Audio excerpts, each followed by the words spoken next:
Welcome back to Burst Mode here from The Photography Show, where Richard from Global Distribution's come into the studio to join us. And now you guys are the official distributor for Atomos here in UK and Ireland, and you brought some Atomos gear in to show us. What have you got? That's correct. So the first product we're talking about here is the Ninja V. So basically, for anyone that doesn't know Atomos, what they do is a range of touchscreen operated monitors and monitor recorder products. So if you're working in photography or you're working in video and you just need a very good high quality monitor, they have a range that does that.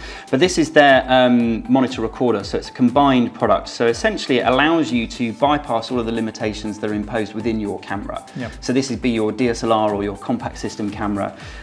So we're taking that kind of uncompressed image off the sensor. So when we go through lens, sensor, and then you've got all the internal processing. We're taking out, before the camera starts to reduce that video quality, and then we're recording it into sort of post-production, edit-friendly formats that are basically getting the best possible quality out of the camera.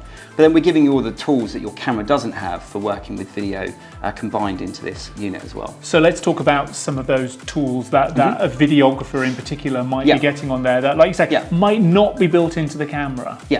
So exactly, so on the camera you'll have things like zebras and focus peaking, but you've also got a very small screen that is not necessarily color calibrated or color accurate.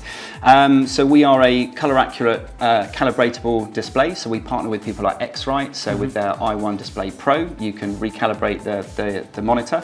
But essentially we're giving you all of the monitoring tools that you need, so we can give you things like waveforms, so you can be analysing the luma of your waveform, you know, and we can adjust things like the translucency and brightness of that tool. We then have various other scopes like an RGB parade for analysing the different colours, but also things like focus peaking we have in here as well, so you can essentially bring in various different sort of peaking colour options. You can monochrome the image, so then you're only seeing, you know, essentially the colour of the peaking, etc. We can then give you things like frame guides, false colour, blue only for doing sort of noise checks. We can do a zoom, so you can do a 1:1 or 2:1 zoom in on the image. Different aspect ratios on your frame guides as well. So if I'm shooting stuff that's going to go onto social media and you might have things in a 4:3, you can shoot the whole scene, but obviously be mindful of where that cropping value is going to be when you're delivering for Instagram or for Facebook or something like that. So, and I have to say that, you know, and this is a perfect example of that, when you are shooting, maybe you're shooting a commercial gig or something like that, and a client or someone else also wants to be able to see what it is that's coming out of the camera. These are great for that, because that's not necessarily the most ergonomic. It's not always the clearest image, but being able to see on a larger, clearer screen is reassuring for you, but also for the client who you might be shooting for. And particularly now, you know, with the current trend, more and more people are using things like gimbals as well. So again, the camera is maybe detached from the operator as well. So being able to relocate the monitor recorder sort of separately on the rig, so it gives that sort of closer sort of accessibility for use. But we're also an HDR monitor. So here we're actually looking at a linear high dynamic range image. So we're 1000 nit brightness. So we can use that to show you a true HDR image off the sensor of your camera, which you can't do on a lot of third-party monitors and certainly can't do on the camera.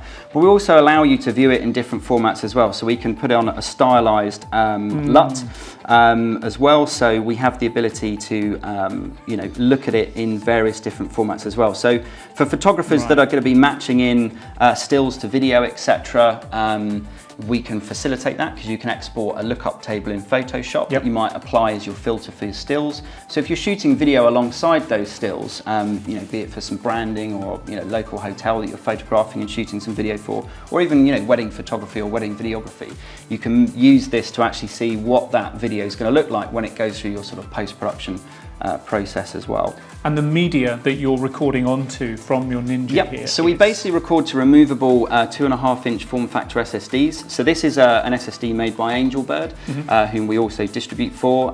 This is kind of specifically designed because it's more compact form factor, but also we qualify you know, industry standard partners, people like SanDisk, G Technology, etc. You know, sort of big players in the industry.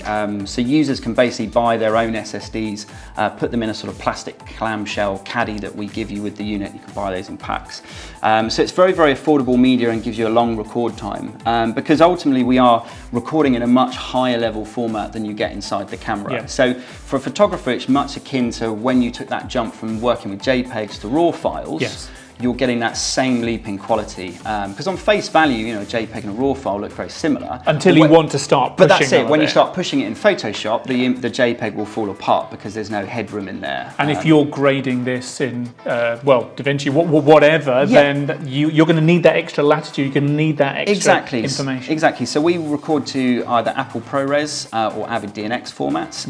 But on here, we now also support ProRes RAW, which is a newer format which Apple and Atomos launched together, you know, a couple of years ago almost now.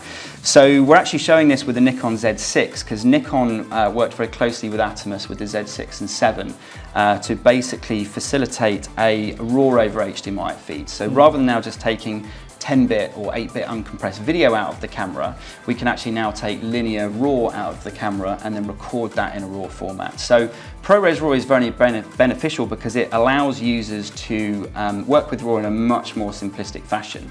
Any videographer or sort of high-end video post-production person that's ever worked with RAW, it is a complicated workflow. There's a big knock-on effect. You have to have very demanding and powerful computers, etc., and storage to cope with it. ProRes RAW basically means that all that RAW data is wrapped up in one video file. So it's no different to working with a regular ProRes or Avid file, but it's RAW data inside. So it's one file for each take with all your RAW data, all your audio, all your timecode, everything wrapped up as one. And it's a very variable file size as well. So in some cases it can actually be smaller than regular ProRes, or it can be about sort of 20-25% bigger. But it's certainly not that kind of, you know, 10-15 times larger that a RAW file can be, compared to what a common DSLR would shoot internally. And you mentioned the partnership with Nikon there, and obviously you've got quality capture, quality target, quality integration between the two. Is it just Nikon that you're getting this clean, super clean so as far as just a sort of clean, regular video, RAW aside, you know, we work very closely with, you know, obviously Sony, with Canon, with Panasonic, with Olympus, with Fuji, etc. Sort of most cameras out there will be able to facilitate a clean output that we can work with. But obviously now for the RAW format, it's just Nikon at the moment, but Panasonic with their S1H, the same technology is coming, that's already been announced. So Panasonic will be providing a firmware update that will allow this same functionality of outputting the RAW over HDMI soon.